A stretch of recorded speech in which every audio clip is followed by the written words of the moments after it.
Need to unblock someone on Facebook?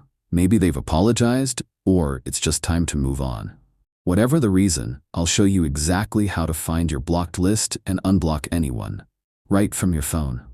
Stick around till the end so you don't miss any steps. Go ahead and open the Facebook app on your device.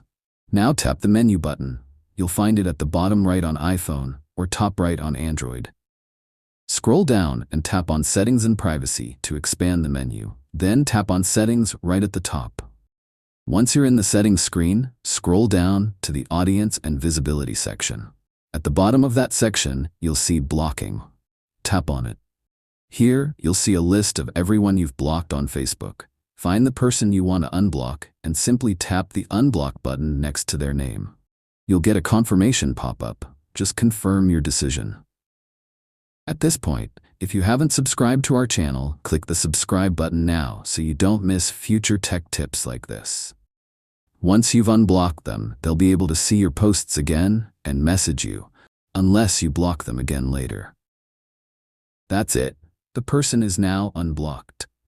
Keep in mind, you'll need to send them a friend request again if you want to be friends on Facebook. Unblocking doesn't automatically add them back. Thanks for watching. Drop a comment below if you have any questions, and let me know what topics you'd like me to cover next. Hit the like button and subscribe for more quick tutorials like this.